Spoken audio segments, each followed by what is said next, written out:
What's up, you guys, and welcome back to the Televised podcast. My name is Anna, and today we're doing the Supercorp video 2.0, or at least something very similar. I want to preface this whole thing by saying that this video will be different from my last Supercorp video, which I will link in the card and in the description. In that video, I went over many parallels, tropes, and different types of evidence to push the Supergirl writers to make Supercorp canon before the show ended, which, obviously, as we now know, they did not do. Or did they? That's what I'm here to talk about today. The dichotomy of queer subtext and queerbait, where the line becomes blurred, and how Supercorp fits into that conversation. I think this is a much more productive conversation to be having around Supercorp, rather than pulling up more and more times where they blatantly treated Supercorp the same as they do their canon romantic couples, simply because it's pretty much all the same. I don't think there would be a whole lot of value in going over even more of the numerous times the Supergirl writers decided to use a similar scenario for Supercorp as they did for Brainiac or vice versa. But I do think it's important to analyze Supercorp as a whole now that it's over. Also, just a preface, I'm currently studying critical media analysis in college and have consulted a multitude of different sources for this episode, each of which will be linked in the description. I wanted to make this in order to prove that the Supercorp fandom is not crazy for having hoped, and to determine Supercorp's place in the very complicated conversation around queer storytelling on screen. To begin, I'd like to talk about queer subtext. Queer subtext, or also referred to as queer coding, is defined as using subtext to imply queerness without explicitly confirming a character's sexuality. It's often been used to explore queerness in a neutral way, especially when explicit queerness might not have been allowed otherwise. As pointed out in an article for Book Riot, this can be used in both positive and negative ways, either with good or bad intentions. In some ways, queer subtext can actually be good. A recent example that's very top of mind for me is the Pixar film Luca, which dropped on Disney Plus in June of 2021 to critical praise and positive audience reception. It was a big hit. There's endless articles online saying that Luca should have been explicitly a queer story, but I would have to disagree.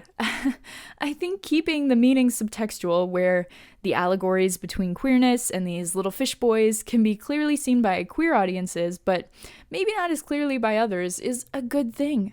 Where some people might want queer children's content to step out of the shadows, like with The Owl House or She-Ra, I would argue that some should stay subtextual so that kids can explore ideas of otherness and sexuality in a covert, neutral way. Specifically for children whose parents are homophobic or don't want their children watching explicitly queer shows like The Owl House or She-Ra, Luca provides a queer story that they would be able to watch safely. A subtextual film like Luca can allow kids the opportunity to explore queer themes in a neutral way, which could lead to further identity exploration down the road. The point is that it opens a dialogue, even if it's not an explicit one. Even beyond queer subtext in children's media specifically, it can be beneficial in adult media as well. As Molly McKinney argued in their article for Medium, queer subtext promotes intellectual engagement with media. As also echoed by Manuel Betancourt in Pacific Standard, queer subtext creates queer audiences that are attentive, active, and thoughtful viewers of media, which creates a type of media literacy that's important to have, especially in the overly saturated media age we live in. They both also argue that themes of stolen glances and a quiet love are reflective of actual queer relationships and queer life in general. But, to quote Clark Griffin, "Don't we deserve better than that?" While it is true that some queer people are still forced to live their lives in the closet, I don't think it's fair to argue that all depictions in media should do the same. After all, the only way we'll make progress is through visibility, which, by definition, is not what queer subtext provides. On Supergirl specifically, defining Supercorp as a subtextual relationship is validating for those of us that have spent the last 5 years noticing the patterns and glances, but it also just wasn't enough. Supergirl isn't a kids program that would be a safe space for queer kids in bad situations. It was a visibly gay show, with Nia, Kelly, and Alex all being proof of that. Hell, the finale was a lesbian wedding. Keeping Supercorp buried in the subtext implies that the lead of the show's queerness must be hidden. Maybe it was to keep sponsors happy or higher-ups happy, and at this point, it feels like we'll never know, but it's still just disheartening. Though there is also a chance that it was never subtext at all, and truly just an egregious case of queerbait. Queerbait is defined as using queerness purposefully to promote a show or to keep viewers engaged, but then never actually delivering. The most insane case of queerbait I have ever seen is with Chloe from the Pitch Perfect franchise, but especially in regards to the promotion of Pitch Perfect 3. Leading up to the premiere of the film, Universal ran Snapchat ads which featured Anna Kendrick and Brittany Snow, the actresses who played Becca and Chloe, almost kissing. They then prompt the audience to swipe up for more, which would lead to a link to buy tickets to see the film in theaters. The Universal Pictures UK account even tweeted, "One day left, will Chloe ever happen?" in order to bait fans into thinking they would become a couple only so they would go see the film. Obviously, anybody who has seen Pitch Perfect 3 will know that they did not end up together. And actually, Chloe spent the entire movie chasing after a man called Chicago. Chloe was not Endgame, like that's not what happened. As for Supercorp, the showrunners never actually came out and said Supercorp won't happen, which led to fans being dragged along for years, hoping beyond hope that the two would get together in the next season. In contrast to Swan Queen, which was denied over and over again by the showrunners of Once Upon a Time, Supergirl's creative team never denied it in order to keep Supercorp's coming back for more. I think we all remember this Kevin Smith moment from San Diego Comic-Con 2019. There's one part of fandom that's like, let's see her go Lex. And then there's another part they're like, let's see them kiss. So, Supercorp side of it. So. Also around season 5, the promotion of Supergirl started to lean more heavily into the Kara and Lena relationship. The posts on social media included the two of them, and interviews would preview what their dynamic would be like post-reveal before season 5 began. I mean, hell, their 100th episode even revolved entirely around the Supercorp relationship. In my own personal opinion, I think there was both queerbait and queer subtext at play when it comes to Supergirl. It's undeniable that they used the aversion of a definitive answer about Supercorp to keep Supercorp shippers engaged with the series, and it's clear that the official Supergirl account, as well as many other Warner affiliates and different journalistic sites, used the ship for engagement. Though I have to point out a main difference in the Chloe queerbait in comparison to Supercorp. Kara and Lena both ended the series single, with both of their love interests being written out in the previous season for both of them, whereas Chloe spent all of Pitch Perfect 3 focused on a man. While it is clear that Supergirl capitalized on the popularity of Supercorp for their own personal gain, I would argue that we as viewers didn't walk away entirely empty-handed. In analyzing the final episode in particular, I think the Supergirl writers used implicit queer coding in order to throw Supercorp shippers a bone, one that we could then catch and run with to determine where the relationship would go post-canon. In order to analyze the final episode of Supergirl, and specifically Supercorp scenes, there's a bit of critical media analysis terminology that we have to get through first. I apologize in advance, but I promise it will be very helpful. In the textbook Critical Media Studies, an introduction by Brian L. Ott and Robert L. Mack, they go over two different theories that apply to a queer reading of media. One of those theories is called the fourth persona theory, which states that there are different tiers through which a piece of media can be analyzed. The fourth level specifically is an impression of the author or text which some viewers may not ever notice, but can mirror specifically queer experiences. This theory is extremely important to understand when breaking down a number of scenes within the Supergirl finale, and specifically within the final Supercorp conversation. Though, to help illustrate the different persona levels before we start applying them, I'm going to take you through an example just to make sure we're all on the same page here. For this example, I'll use Taylor Swift.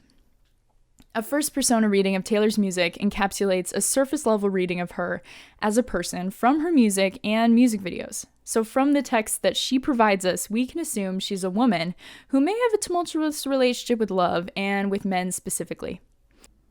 A second persona reading of Taylor's music entails what said music says about her audience, again on a very surface level.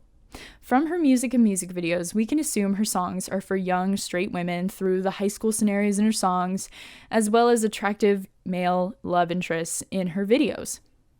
The third persona does not matter in this context, so I'll skip it to save y'all the headache.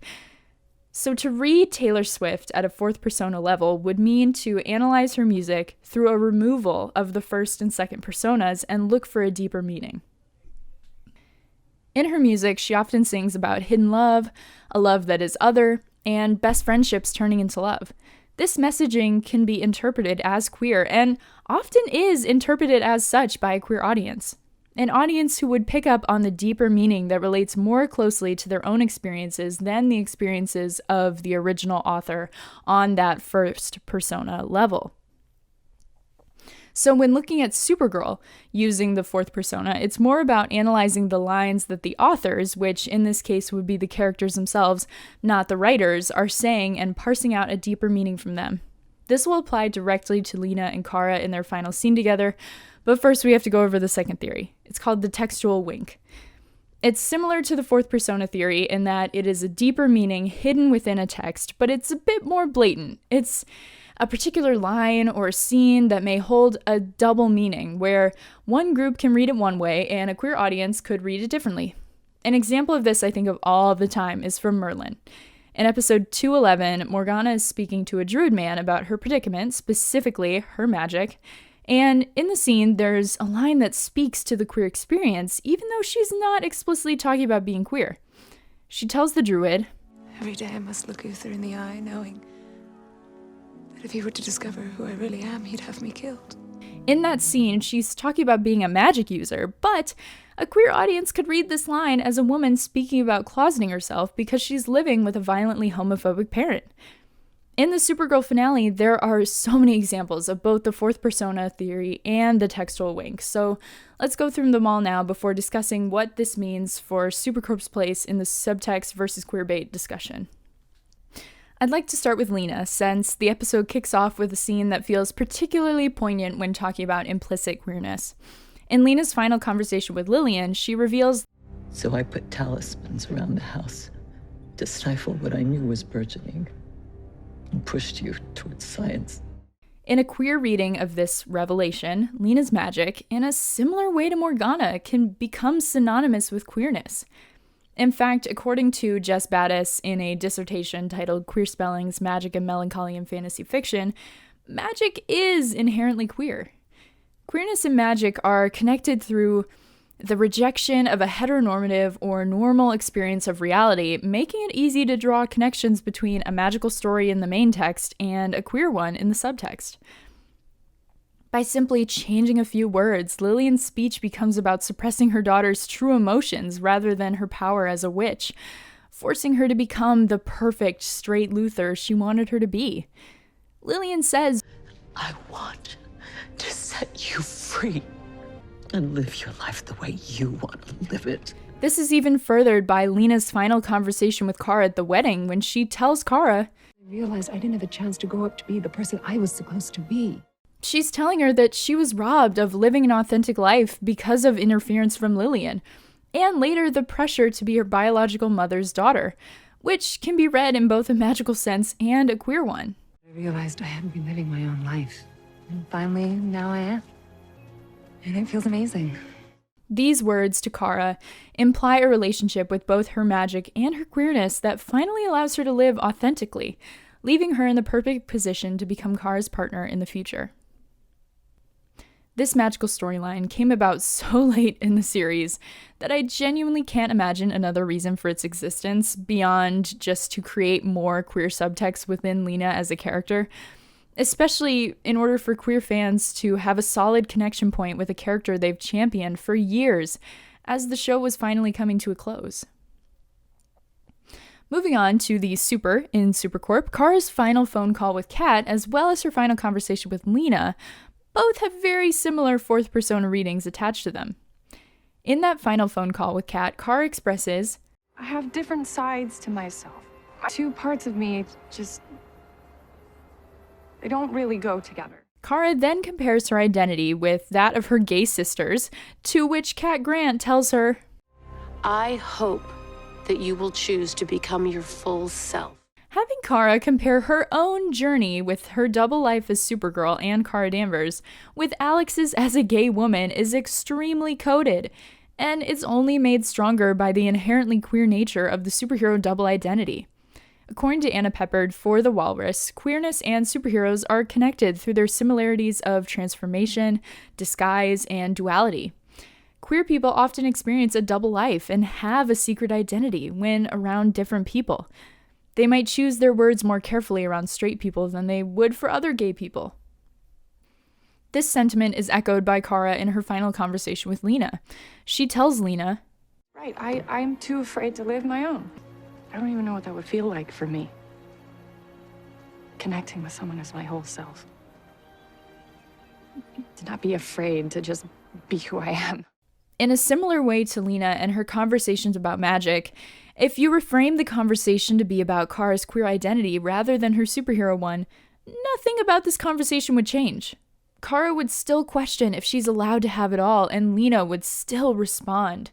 Your entire life, people telling you who you're supposed to be, and that if you didn't hide your true self, then the people would get hurt. I mean, it's tough to move beyond those type of core wounds. Which just solidifies that Lena sees Kara for who she truly is and will be ready to accept her with open arms. Aside from the clear fourth persona readings of these final conversations, in Kara's phone call with Kat, there's a clear textual wink that makes me truly believe the Supergirl writers intended for these conversations to be picked apart to this degree. While Kara tells Kat about her struggles with her double identity, Kat says, Bifurcated? The word choice here is purposeful, and so is the delivery. The way Kat lingers on the bi in bifurcated acts as a dog whistle to a queer audience, making them do a double take. It's a clear wink to a queer audience that reads Kara as a bisexual character, as a subtle hint to dig deeper here. I can guarantee that any straight person who watched that scene probably didn't even bat an eye, but in the textual wink's intended use, it signals to a queer audience to pay attention. I've said throughout the video that I genuinely think the writers purposefully included subtextual Supercorp to give us something. But why couldn't they go all the way? Unlike Supercorp Twitter would have you believe, there's no cut Supercorp kiss floating around in the ether, at least as far as I know. So there's really no ending where Supercorp became more than implicit. After the finale, one of Supergirl's producers, Jay Faerber, did an interview with Gray Jones of the TV Writer podcast to share why Supercorp didn't happen. The answer he gave was vague and a bit phoned in, but that's excusable if the guy ever wants to work again. But he did say that when you have a character like Supergirl, who has a massive IP and lots of hands tied to her, any changes to that character have to be checked up the line. Producers, executive producers, CW, DC, and Warner Bros. It's very likely that they got a no from any rung of that ladder and decided to keep Supercorp in the subtext because that's all they could do. And honestly, I think this claim holds water. Most queer Arrowverse characters are either original characters or are canonically queer in the comics.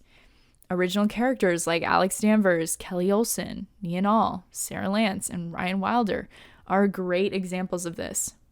Characters like Kate Kane, Sophie Moore, Constantine, and Poison Ivy are examples of Arrowverse characters that are queer in the comics. They've never made a major sexuality switch for a character, especially in their flagship heroes, which is genuinely what Kara would be considered to be.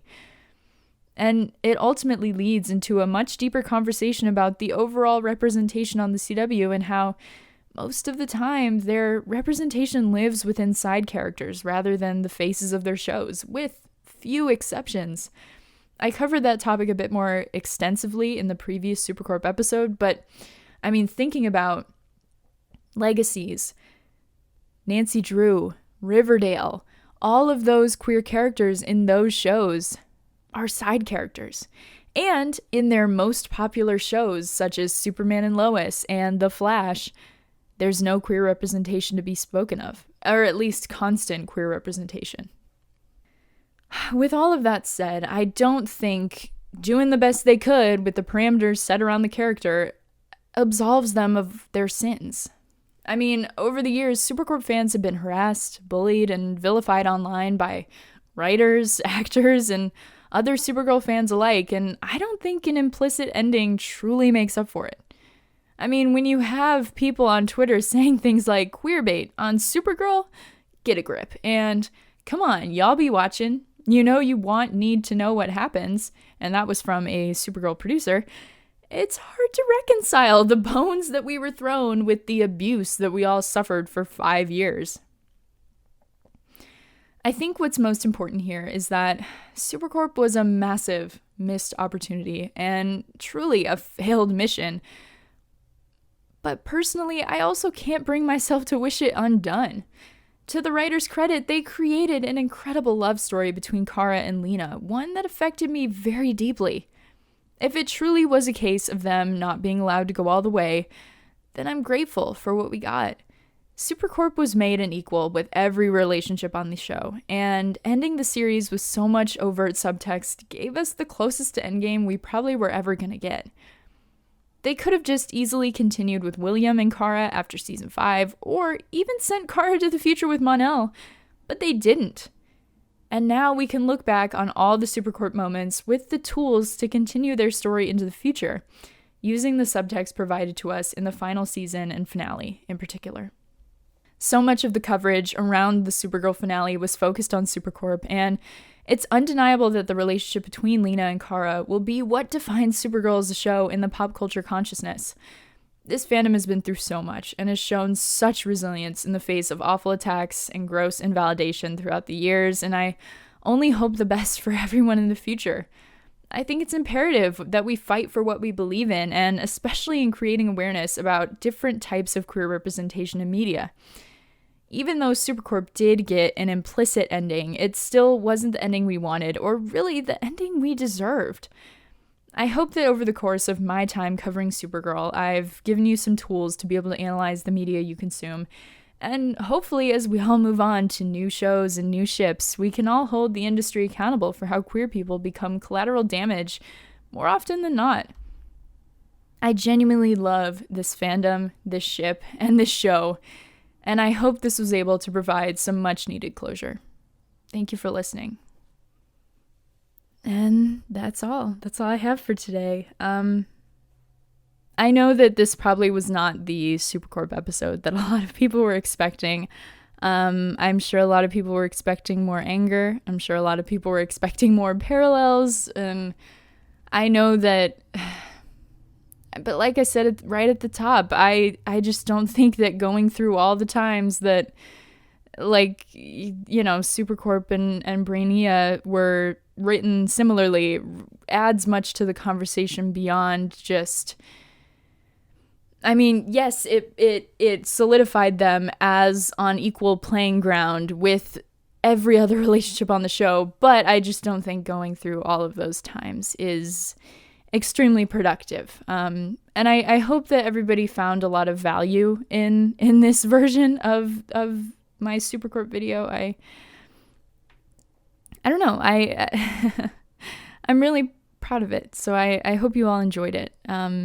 You can definitely let me know what you think in the comments below, or you can tweet me at TelevisedPod and let me know what you think.